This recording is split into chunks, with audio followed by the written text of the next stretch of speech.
True. They're summonable. Isn't that right, Chet? Aren't you summonable little guys?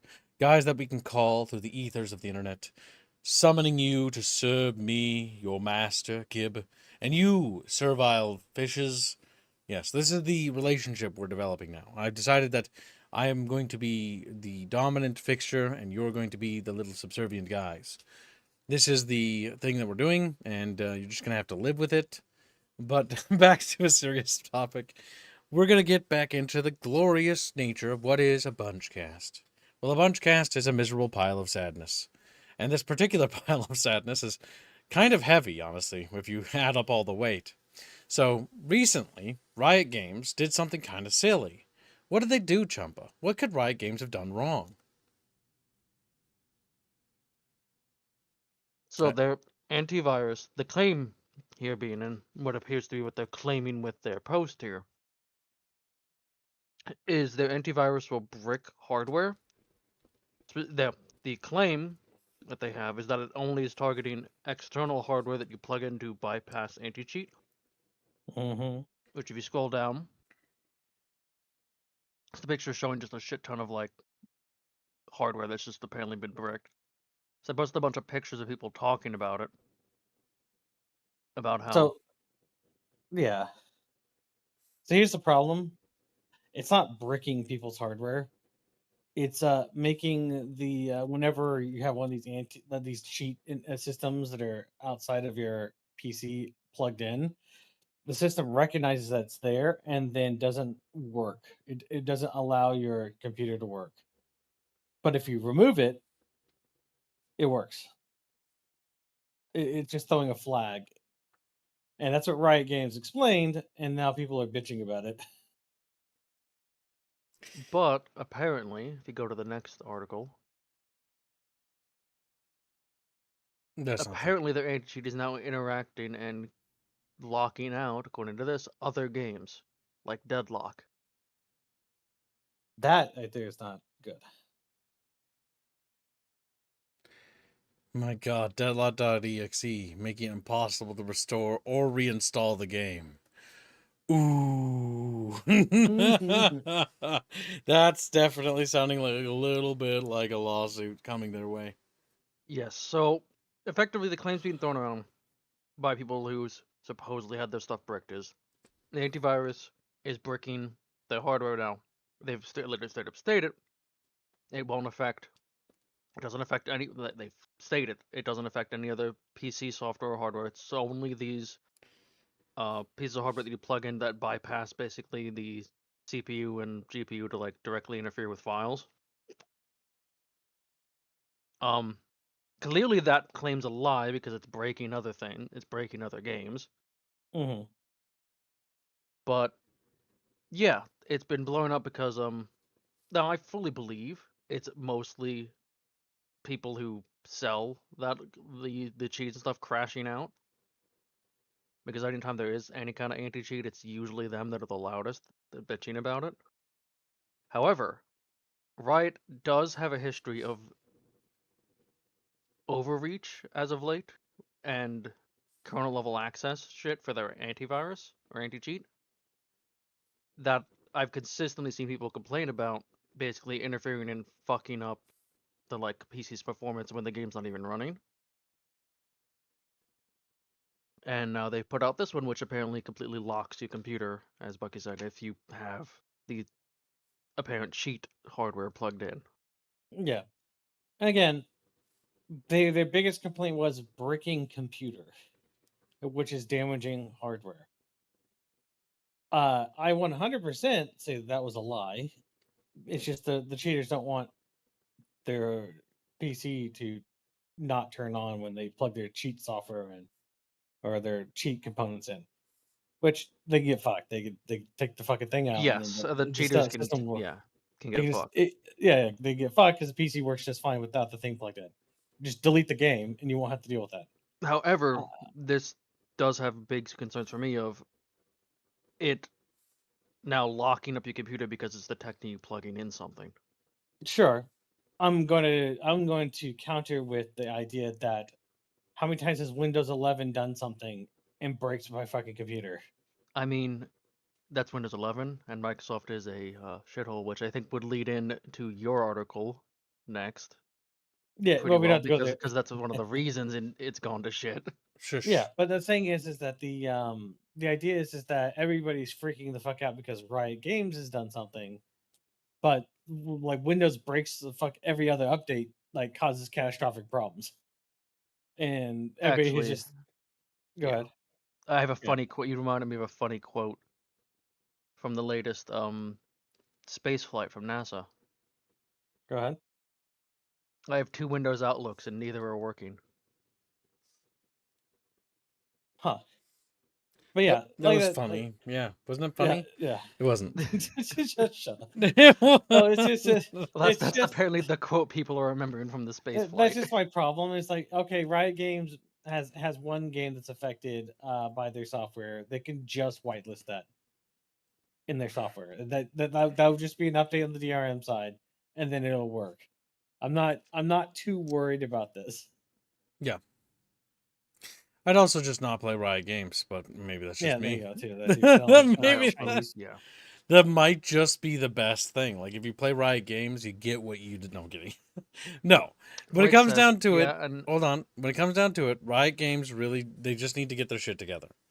Now, when it comes to the fact that people's hardware has been lost, yeah, Riot Games should probably have to reimburse them for their lost hardware. but Like I do agree with Bucky. The cheaters can just get fucked. cheaters, I Yeah, don't give a yeah, shit about. they're not. So none of their systems are being broken. It's just that their systems don't turn on correctly. When the DRM and the cheats hardware are active, it just won't turn on. Once they remove the infringing device, the thing turns on correctly. So there's no damage being done. Yeah, They just cheaters are still just have cheating. access. Yeah, they still have access, so they can't sue for that. They Yeah. they that's the problem that they're wanting people to believe that there's things being damaged. There's not. There's a entire industry being damaged by this, but it's not any one thing being broken. Right. Mhm. So Blake says, yeah, now you have another layer with Riot where a Windows update might flag this anti-cheat measure Yep. and Gratch computer is bricked. I mean, to be fair, it's a Windows update. It could just a Windows 11 update. It could just brick the PC anyways, because apparently that's happened to some people with some of these updates. Never seen But it myself, but yeah. yes, which is good. But it is just my only issue with it is it's My only a issue very with invasive Windows anti-cheat. like 11 is that it really just boils down to Windows is just kind of annoying. It's not that it's inoperable, it's that it's just not user friendly nor is it intuitive. It's just annoying. It's annoying and it's just like it should honestly the layout Windows XP had or Windows 7 had were honestly fine. I don't know why they switched from those layouts when those layouts were readable, easy to navigate I and mean, I know very why. intuitive. Somebody had to justify the position. We already know that. It's that, and they want to actually cut back on how much control you have over your PC. But yeah. Either way, moving on from this, the next thing we have is an update from Forever Winter. Now, Forever Winter is a game that we've kind of tuned out of because the game just kind of was wandering around and didn't feel like it had a point. But it does appear that people are talking about it again, so it's going to be worth taking a look at. But the game suffered from a myriad of problems. One, didn't really have a direction to where the end game was going. B, it just sort of feels kind of like, besides the core gameplay loop being interesting and fun, it also kind of felt like it was not particularly like thought out in the long sense of like what the game was. So things that they've been working on and improving. Improvements and adjustments in the latest patch. Player scavs are able to strafe, move left and right while sprinting. So they've basically been redoing the movement mechanics because if you guys remember when we played last time, it was a bit stiff. Movement after a mantle, vault, or climb should feel much smoother. If you remember again, the game felt a little clunky, so they're working on refining the movement and the feeling of movement, which is a good thing because the game's just about moving, hopping, and jumping and hiding and climbing over things. It shouldn't feel like getting stuck on something every 5 seconds. It's very frustrating, especially if your death is caused that way. The stamina cost for button mashing during knockdown vaults and climbing has been reduced. Camera control. The player's camera uses a new free cam mode, where camera rotation is detached from the scav's face direction unless specific combat actions such as attacking require alignment. This can be disabled in the options menu for players who prefer the previous version of the camera. There are now options to change the default third-person FOV, the over-the-shoulder FOV, and the sprint FOV. Each of these can be tuned separately to a desired angle. That is good. For this first pass, the range is plus minus 10 degrees from default. We will explore allowing more flexibility and the possibility of modifying other modes in the future. Enemy spawning. The factions can deploy a more varied roster of units and unit compositions added to most regions to help break up repetition. Additional spawn checks have been implemented to reduce cases where enemies spawn directly behind players. This will continue to be worked on in future updates. A bug has been addressed where the HKs could appear based on potential damage inflicted by player health, or players instead of actual damage inflicted. Weapon functionality. Iron sights and aim down sights fixes have been made for the following weapons to provide the intended sight picture in ADS/first person. The XM25 grenade launcher, the GM6 rifle, the TKB-0146 rifle, the USP pistol, the SOG pistol, the C96 pistol, the Viper pistol, the Mateo Model J pistol, the G19 pistol, the MPL SMG, and the Spectre SMG. Many attachments have had their position adjusted to be correct in specific weapon customization combinations. Miscellaneous improvements adjustments include a new customization option is available to manufacture and install the manufacturer booster. The decrease all item manufacturer times by 1/3. There is now the option to disable the 180-degree spin ability for those who do not like it, are accidentally triggering it when they don't wish to, which can be incredibly annoying, especially in the middle of combat or when trying to flee, when you just turn back to face the giant thing chasing you. Not a pleasant experience. Various music mix and trigger adjustments have been made. Various sound effects adjustments have also been made. In-world loot icons attached to lootable objects have been adjusted to require the player to be closer for them to appear. Loot crate placement and RNG appearance has been adjusted for regions. Hit points have been adjusted for HK gunships, scramblers, crawlers, and enemy turret placements. Many mech melee attacks ground pound criteria have been adjusted for both damage and behavior, allowing mechs to better defend themselves against targets behind them. Because if you get behind them, they kind of derp out. Players now have more health when revived by another player, which is good because, you didn't have a whole lot originally. Adjusted the time extraction logic in Scrapyard Nexus to make enemy AI investigate as intended. Stamina stims now last longer once used. And then a bunch of bugs fixes. So the game is in its 0.9.3.8 stage, which again, it's iterating closer and closer to their inevitable 1.0 launch. Now, the big thing that Foreverwinter struggles with is a lack of feeling like they're invested in the long term. Because this game earned a lot of good reputation when it first came into being, but kind of lost a lot because the game was disrespectful to the player's time. They did fix that over time, so that it no longer takes away all your stuff, and the game is more respectful of the player's time, but they really need to just commit to developing this game as a long-term investment, because the issue is that I remember a lot of people having, is that it sounded like they kind of wanted to finish the game and then just get away from it. And Foreverwinter very much feels like a game that should have a great deal of time actually spent further developing it, because the complex systems that the game is based on is an ecosystem. I know it might sound weird, but the game is entirely based on the environment, if that makes sense. So in this game, if you haven't played Foreverwinter, it's a relatively new concept as a game. It's not new in the sense of the survival extraction shooter, but you play as a survivor where you go through and you loot objects, and the goal is to complete a run. You're supposed to get as much loot, good guns, equipment, components as possible, and then extract and get out of the map, right? There's a lot of things you can do, risks you can take, and stuff you can do. You can be entirely stealthy. You can go in full in guns blazing and blast your way through every enemy on the way out. There's advantages and disadvantages to both. Going weapons loud and blasting every enemy you encounter is really good at building up your experience. It's also fantastic at getting enemy equipment and gear off them. It's a great way to actually find like weapons and rifles and stuff to salvage.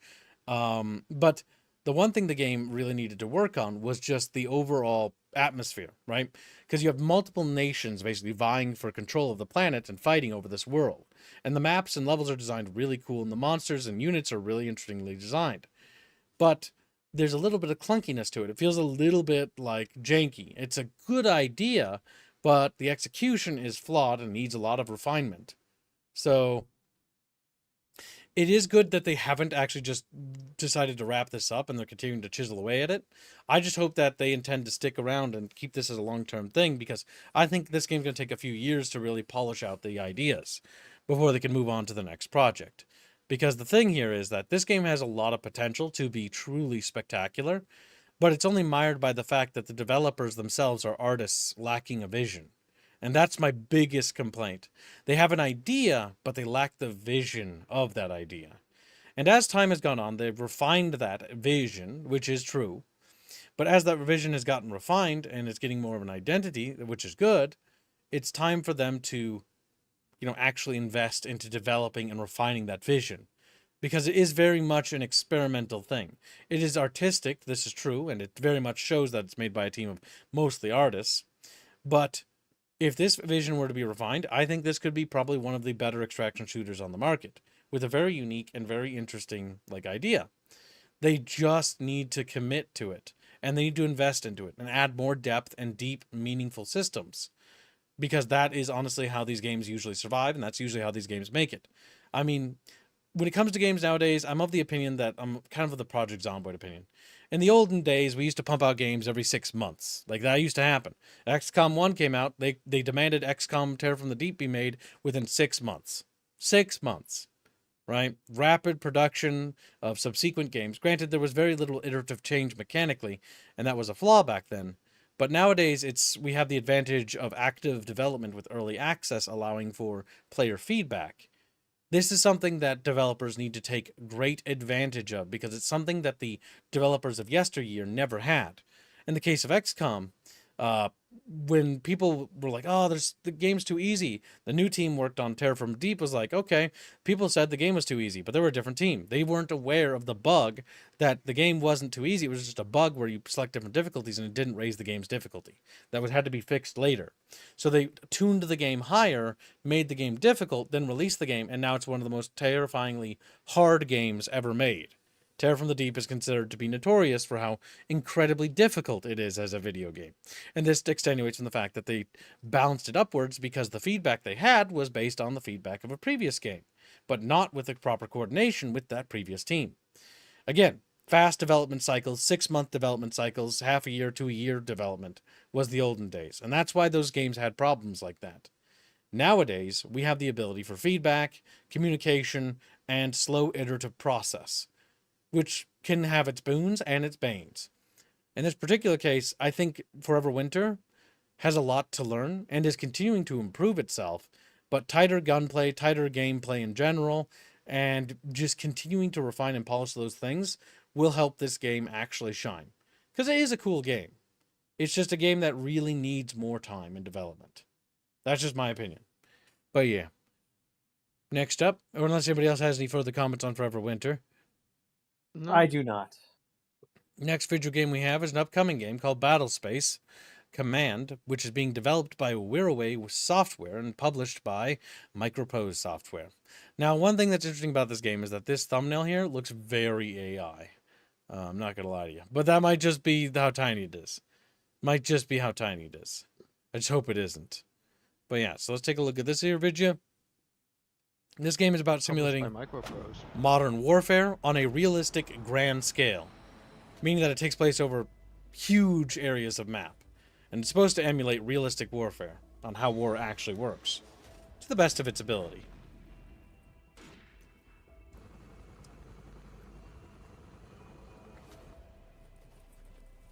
But the important question: can I send thousands of clankers and waves at the enemy? Warno is an arcadification of realistic warfare.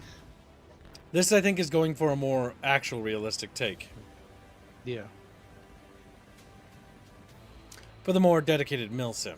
It's not going to be the most visually enticing, but it's going to be more simulated.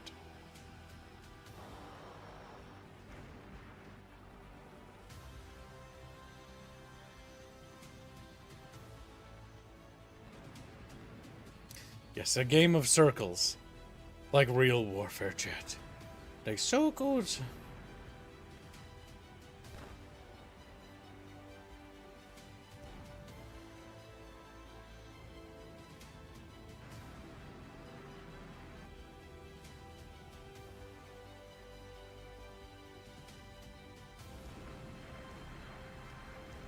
Gibbs will play this game and we'll do a speed run to see how quick he can lose a war. Damn. But yeah, cute little game, cute little concept. I'm kind of wondering what kind of conflicts they're going to encompass. If it's going to be like Gulf War or theoretical wars that could have erupted with like the Iran conflict. Could be interesting for them to explore. Or perhaps the theoretical invasion of Taiwan. Could also be a really cool thing. Games like this, I think, should explore the more fictitious sense of alternative modern history. What things could have occurred had they gone differently. Could be interesting. A theoretical invasion of Venezuela would be funny. Mostly because of how easy it would be for the United Conquering States. Brazil. But yes. Next up we have is a trailer made by a group of modders for the Helldivers 2 game. But this is called the Custom Galactic War Mod. A multi-faction warfare between automatons and versus terminids.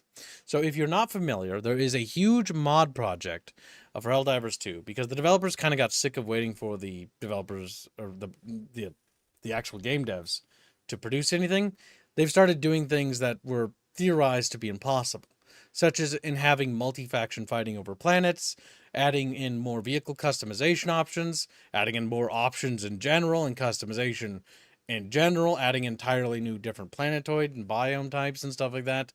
And they've gone absolutely crazy with the stuff they can do, which is really just proving how much potential Helldivers 2 actually would have if the development team for Helldivers 2 would stop making war bonds and actually make real content. So let's take a look at it. Actually put people to developing the game. So here you can see automatons engaging Terminid forces.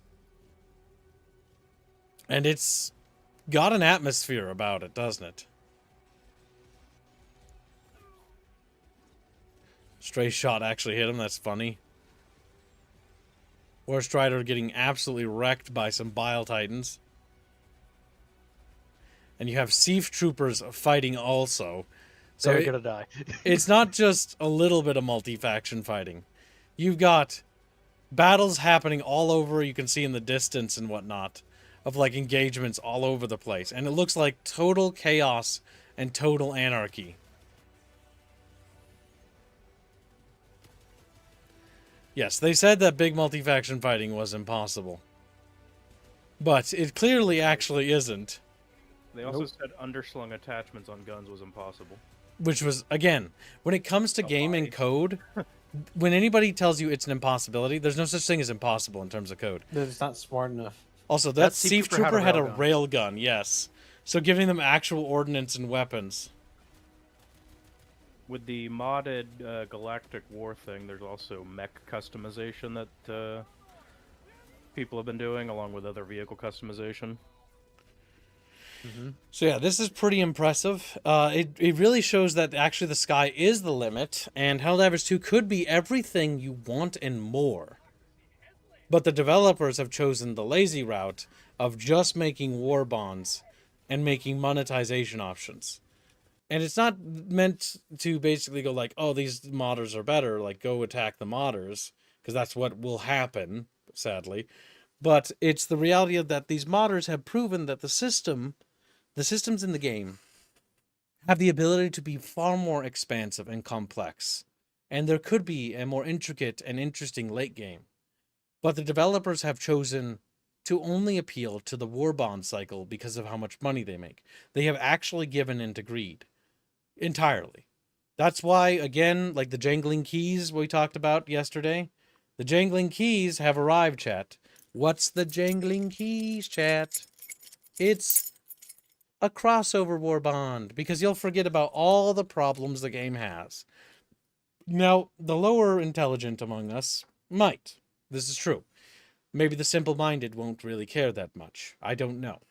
Not to be mean, but that's the reality, because the entire ploy of this whole endeavor is to literally get you to be distracted by the jangling keys.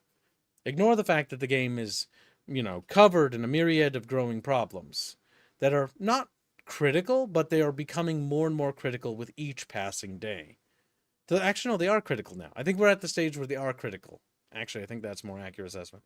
We reached the point where they are critical, and there's no expansive systems with like customization for vehicles. There's no late game stages. There's no new ship stuff. There's no new expanded mechanics for the Galactic War. There's no guild system that was canceled. There's no custom helmet system that was canceled. And so anything that was cool and we wanted in the game has been canceled indefinitely for the sake of just another war bond. And again, I want to point out that the legendary war bonds are the exact opposite of legendary. Some of the weakest war bonds in Helldivers 2, and this is just based on statistics and by the actual player base themselves, Killzone and Halo are considered the weakest war bonds, some of the weakest. And that's just a fact. The player base spoke, that's what they said. They feel that they're that way, and I kind of agree. Like, when I think of the Killzone one, it's entirely drip-based. The guns themselves are very meh. They're not terrible, but they're not very good either way. And like the Halo one's slightly better here and there, but it's still kind of the same. It's like, yeah, they're okay. You can play with them, but they're not really great or special. They didn't do anything special. The Helgen one had was the siege ready, but as soon as other armors had siege ready, it's like, okay, why would you pick this? Yeah. It's one of those cases where like they really need to do more. And honestly, I think the weakness is like, okay, if you're gonna do these war bonds for like factions from different like games, like make it everything that's fun. Like if it's Halo, give me the Halo 2 Spanker's fucking rocket launcher that locks onto things and fires 2 missiles and has like 1 reload. Then give me the Warthog as a vehicle. Make it actually something worthwhile so that I'm like, yeah, this is gonna be cool. Like, it's not just a skin, right? Like, if they're going to do the Warhammer 40k crossover, give me, some Karsakins, give me some fucking, cool-ass weaponry, and then give me something special. Give me the heavy bolter defensive fighting position as, like, a call-in for, like, a defendable turret position. A new actual turret. Then give me a vehicle. Give me the Stalker Walker. Or give me, like, the Chimera APC or something. You need to do better. Like, we're giving you how much money? You're not getting like 2,000, 3,000, 4,000 buckaroos like a day from us. You're getting like fucking 30, 50, 60,000 bucks like a day is what it feels like. And you're basically charging these war bonds at like astronomical rates of like 15 to 10 bucks. When that's not just 15 to 10 bucks, it's like 20,000, 30,000 people that go out and average and buy these things regularly. And it's often more than that, including consoles. So reaching like 80,000 to 100,000 sales for war bonds alone, on top of the video game purchase itself, which is 40 bucks on top of that. So you're making a killing of steady income, and you're treating this game as a live service game. Well, what's a live service game that in history has been done, and has been done to a degree where it actually kind of worked? It's World of Warcraft. It's your MMOs. And why do those work? Because when they work on them, they don't just release a current like version and then patch it with new content, new dungeons, new raids, new gear, and then an expansion. That's how they do it in MMOs. Helldivers 2, it doesn't do that. Helldivers 2 is like, here's 3 new enemies and a new biome, and that's a new event. Here's a war bond, here's a war bond, here's a war bond, here's 3 new enemies, here's a war bond, here's a war bond, here's a war bond. There's no big expansion. It's basically getting the life support of an MMO, but it's not getting the treatment of a real MMO. And because it is a live service game, it should be actually getting that treatment. What should the primary team do? What does the primary team do in a MMO? The primary team makes the base game,